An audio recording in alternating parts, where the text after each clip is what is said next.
In this video, I am going to teach you the most efficient way to get fish glue, oil, and other tomb preferential loot. One of the unique things about Frostborn is that farming the zones alone does not provide all of the resources you need in the game. Rather, there are some resources that can only be found in the chest of the tombs of yellow and red zones. The most important of these are fish glue and oil. Metal parts, alchemical powder, ghost flowers, and bird cages are also tomb preferential items, but they are significantly less rare. Then there are tons of other items that you can get at the tomb, and they should definitely be picked up when you see them, but tombs are not the most efficient way to get those items. Then there is the case of nails, in which tombs are the most efficient way to get them before you build your workbench, but are far from the most efficient after you build your workbench. And then lastly, there is the offering to Odin and other good loot gained by killing the boss at the end of the tomb. And while the tomb is obviously the most efficient way to get those items as well, this video will not be covering those items because those items require approaching the tomb in a different way, and also because they are not resources, and this series is about getting resources. As I mentioned in my tips and tricks video for this game, entering the solo version of a yellow and red zone has a 50% chance of spawning a tomb, whereas entering the team versions ensures that there will be a tomb.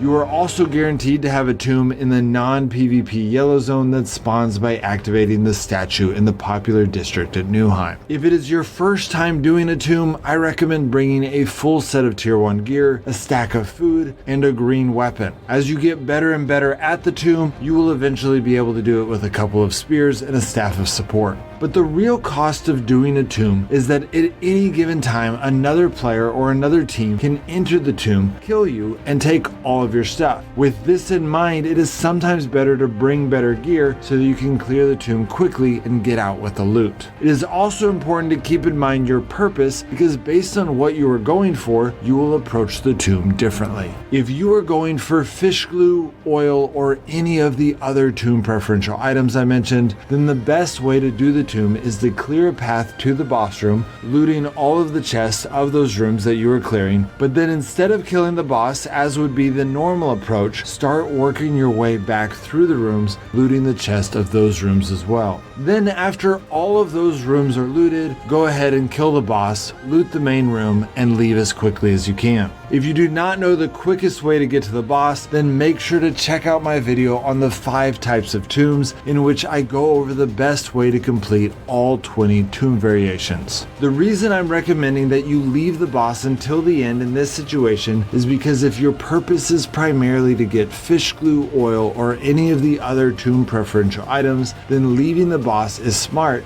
because the boss is one of the best ways to defend yourself against an enemy. When someone spawns in and wants to kill you, just lead the boss over to them and then circle back so the boss is either in between you guys or even targets your opponent instead of you. At this point, you will get to choose whether or not you want to try to kill your opponent with the help of the boss, or if you want to run away while your opponent is distracted. The latter of those two options is extremely effective, because often your opponent is so happy about the idea of getting to kill the boss without having to do the work of the tomb that they lose their original interest in killing you. And while it is sad that you are missing out on that loot, you can be encouraged that you are escaping with the items that you were coming for in the first place. And then once you have enough of those items, you can come back and do the tombs in the way that I normally recommend doing them. In the video I mentioned earlier with the 5 types of tombs, I talk about which tombs give the best loot and have the least amount of enemies. So I again recommend checking that out, but to give a quick summary, the red forest location has on average the most chests per tomb, and while the yellow forest has the least amount of chests on average, it also has even less enemies, giving it on average the lowest hit point of enemies per chest ratio out of any of the other zones, which is probably why they chose that to be the non-PvP zone that appears when we activate the statue at Newheim. The second way to be efficient about getting more of these items is being careful in how you use these items. For example, while it is great to spend oil on district levels, fire bombs for Odins, or any of your workbenches, especially your actual workbench, I do not recommend using oil to build torches, apprentice pants,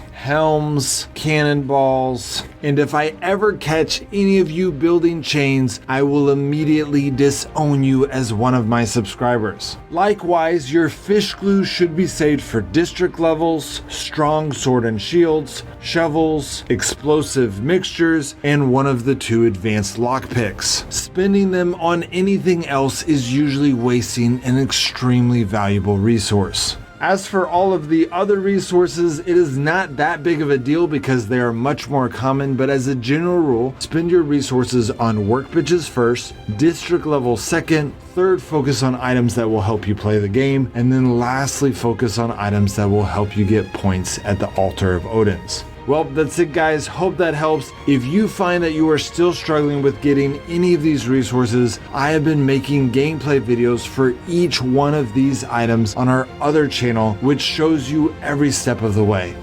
Alright guys, I'll see you next time.